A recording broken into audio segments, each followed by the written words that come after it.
Super Bowl 60 is in the books, and if you are looking for two miserable Patriots fans reacting to the game, you've found the right place. Welcome into the Lineup Football Show. I'm Mitch Anderson. I'm Justin Mello. And we are going to jump right into our Super Bowl 60 reaction. Seahawks 29, Patriots 13. I had predicted Patriots 27-24. Mello had Patriots 24-23. Just off. We were just off. So close. By a hair. If one or two plays had gone differently, we would probably still be off by like 2 touchdowns. Yep. But give me your initial thoughts on the game. Miserable is the perfect word. You said it. That's how I feel right now. I'm not happily miserable. I'm literally miserable. I need to like cut this off of my sweatshirt. Yep. That's, when something really bad happens and you wake up in the middle of the night and you have to take like 2 or 3 seconds to ask yourself if it's real or if it was a bad dream. I said that last night. I'm not even kidding. It was like halftime and I was probably like 5 or 6 Coors Banquets deep. And I like literally like turned to someone next to me and I was like, I like kind of feel like I'm in a nightmare right now. Yeah. It felt like a nightmare. I woke up, cold sweats, like that happened, right? And I'm like, shit, yep, it happened. Went back to sleep. But I will try for the majority of this podcast to be impartial. Yeah, me too. And give the Seahawks their credit because they deserve it. We've talked about it on this show. I think a lot of people have talked about it. They were the best team all year. They were incredible all 3 phases. Defense wins championships. Their defense was great. I think they were like the 3rd highest DVOA of all time, something like that. Really a phenomenal team that deserved it. Ken Walker, incredible. He's actually going to hit free agency. Unstoppable with those big plays. He's going to get paid because of this game. Because of this whole playoff run, I don't know where he'll be next year. Maybe Seattle does sort of open up the bag for him, but regardless, like he is going to get paid. 100%. I don't know if it's like the bald thing, but like sometimes you just watch Ken Walker and there's like a little bit of Adrian Peterson. And I think it's like almost like 90% the bald thing. Yeah, the bald thing I think has a big role in that. Have you ever heard him talk, by the way? Yeah, does it? I can't put my finger on it, but I know it's like a higher voice, right? He doesn't sound like It's not the voice I would expect. But I personally didn't watch like I was going to watch it today, his like MVP presser, but yeah. I will keep an eye out for it, an ear out for it, if you will. Yeah, it's not what you'd expect. I wanted to point out Sam Darnold was so evasive last night, like in the pocket. Every time the Pats were getting to him, you would like start to jump up. You're like, yes, we got him. And he'd slip out. It was like literally like watching prime Michael Vick. I was like screaming at my TV. I was like everyone's like overly aggressive drunk uncle on Thanksgiving, just screaming at the TV because Darnold overall didn't really play all that well. No, obviously, neither quarterback did. Yeah. Neither quarterback played that well. But one thing Darnold did phenomenal was, you're right, just like spinning out of sacks, extending like avoiding plays. The pressure. There were like 7 or 8 plays in the first half that seemed like surefire sacks where I already was like clapping like, yep, we got him. Yep. And then that slippery son of a bitch got out of it. So 100%. And it kept happening on 3rd down too, which was like the even more frustrating part. Something we talked about was like not letting Sam Darnold get comfortable should be the Patriots game plan. And you have to give the defense credit. Like in the first quarter, like he did not look comfortable. He was hanging balls out there. It was like, you kept being like, oh, if the Patriots were like a foot over here, a foot over there, like you could create a turnover. And like, credit to Sam Darnold, though, he settled in. And I thought in the second half, like, again, they didn't ask him to do anything crazy, but like, I thought he looked like a quarterback that deserved to win a Super Bowl. Yeah, he did. I mean, he did enough. He played a turnover-free game, didn't take a sack until the second half, despite constant pressure. So he absolutely did enough. Yeah, I thought that was crazy. What was it? 5-0 sacks in the first half. Yeah. Which, man, the left side of that line just got obliterated by the Seahawks pass rush. Yeah, Will Campbell, 14 pressures allowed, most, I believe, in playoff history. Not good. Not good at all. I feel bad for Will Campbell because of all the guys on that team, the most conversations are probably going to be about Will Campbell over the offseason if he's got it. Like, I think every Patriots fan's like, that was a horrific performance by Drake Maye, but Drake Maye's the guy. And like you build on a season like this and like there's no concern at all there. Will Campbell, it's a little bit like, okay, we just watched like a whole postseason there where it was like brutal. Yeah, I think there'll be a lot of talk about maybe moving him to guard, which is tough because you spent the 4th overall pick on him, and it's not like you can just magically get this new left tackle who will be good. Yeah, you know, it's tough. You got the 31st overall pick, and there's not too many tackles that hit free agency. So I don't know what the Patriots do, but those conversations are definitely happening this offseason. 100%. Let's move on, get a little more granular in this game. What was your biggest moment of the game? For me, I think there were a lot of plays in the second half that felt like the dagger for the Seahawks. They were in control the whole game.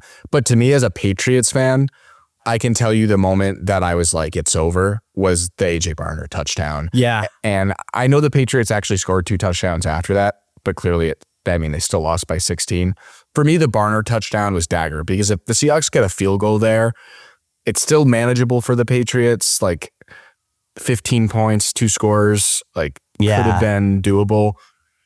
The touchdown was game, set, match. Yeah.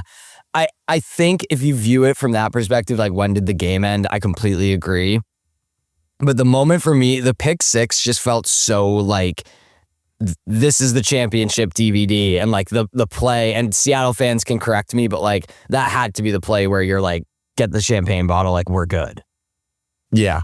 Yeah, that's fair. And that's definitely fair. It felt like everything that the game had been building up to was Drake Maye not looking quite right. The Patriots offense just looking off. The pressure getting to him like over and over and over again, the pocket collapsing. And then finally it's just like, here it is. Here's the big turnover touchdown. And like Seattle just runs away with it.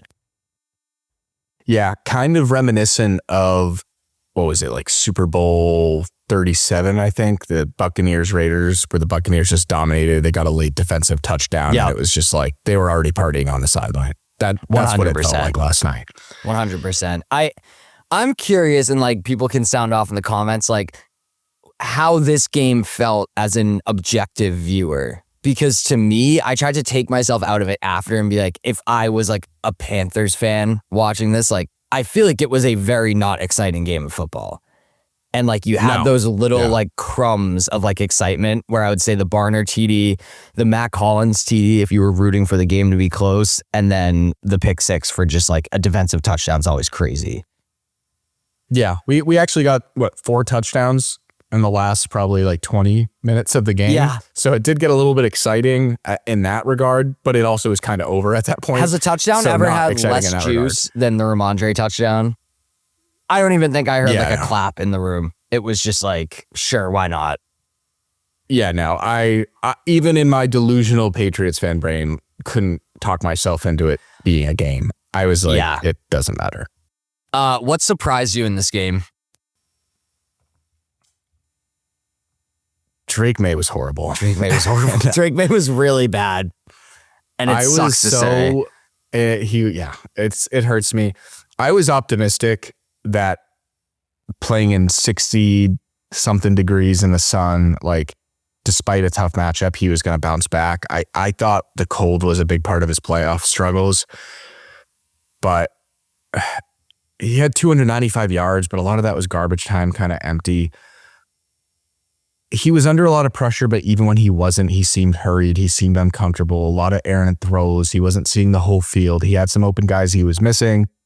He had plays where guys weren't open and he tried to extend it. And that one that he just sailed over his head was so tough to watch. Yeah, it was tough. I mean, 2 things can be true at once. Thing one is that Drake Maye is incredible. He had an awesome year. He's got a very bright future, and I'm optimistic about the rest of his career. The second thing being that he played absolutely terrible in this game. 100%. And that surprised me. What was a little less surprising is how bad Will Campbell was. We don't have to harp on it. We've already talked about it a little bit. He might be a guard. I don't know that he can play left tackle in this league. And one other thing that surprised me is how the Seahawks won so comfortably without JSN really being a factor at all. Like he was I mean, he didn't even play for like a full quarter because of how many yards did he end up with? I know he had like 4 yards with like 5 targets at halftime. I think it was like 30 something. I'll have to look, but it was not a lot. It was maybe his quietest game of the year, and the Seahawks still just dominated. Yeah, insane. I think my surprises was Kenneth Walker. Just like, I don't know. We just kept betting against Kenneth Walker, and Kenneth Walker must be the house because the house always won, and Kenneth Walker always beat us. And I think he deserves a little bit more respect from me, at least, because that Patriots defense had been bottling up running backs all year, and Kenneth Walker just like had his way with them. Yeah, I think he deserves the credit. Once some of those runs, it looked like there was nothing there, and then that just quick bounce to the outside, no edge set, like he was just taking advantage of this Patriots defense on those big plays, and it made all the difference. Not to mention, you would have won Set the Line if you had taken Kenneth Walker's over. I know, dude. I was like, I need to find the clip of you saying like, my heart wants to pick Kenneth Walker, but I'm not going to bet with Kenneth Walker. I'm going to bet against him. That was like, I just looked at it this morning. I was like, dude, that's actually so funny. So did I lose by 1 or did we tie? I think we would have tied. Yeah, we would have tied. We would have tied, yeah. Yeah, 2 weeks in a row, I took Kenneth Walker's under. I hate Kenneth Walker. I don't actually hate Kenneth Walker. He's a great running back, and he seems like a pretty likable dude too. But for selfish reasons that Ken Walker doesn't care about, I hate Ken Walker. No, I think Ken Walker cares about how he performed for your fantasy team and on our Set the Line segment in our podcast. He should. He certainly should. That's got to be top of mind morning after winning Super Bowl MVP. One would think, but you never know with these guys. My only other surprise was just like, yeah, this offense just looked like so inept and so like disjointed. And yeah, I think I was just shocked at how much this game got out of hand and how little offense there was in the first half. But give me your final thoughts on the game before we get out of here. Final thoughts on this game that hurts me to reflect on. I feel emotional pain. I've made that pretty clear, but just want to reemphasize that. But on a more serious note, just to give the Seahawks the credit they deserve one more time, they will be remembered as a Super Bowl winning team, obviously, because they won the Super Bowl, but they really should be remembered as an elite Super Bowl winning team. I think history might not remember how dominant this team was because I think a lot of the narrative is like Sam Darnold, like, you know, reclamation, bounce back, comeback kind of story, feel good kind of story. And that might be how we remember this team, which is fair and true. But we also should remember them as actually one of the better teams like of all time. They, based on every metric, were dominant this whole year, especially on defense, but offense was great. Special teams were great. This is one of the better Super Bowl winners of the last couple decades. Like this was a truly phenomenal football team. And we should remember them as that. Talking about like all 3 phases, like even like Dixon punting, like every time, it was just like there was no player on that team that wasn't like clicking last night. And like I completely agree that like sometimes like narratives and storylines get a little out of control and like we are all focused on the Sam Darnold of it all. And like this team as a whole deserves so much credit for just how good they were. Yeah, a true buzzsaw, just an unbelievable team. They deserve the Super Bowl without question. My final thoughts were just, I hope America enjoyed watching the Patriots lose and Bad Bunny, because outside of that, there wasn't much to enjoy.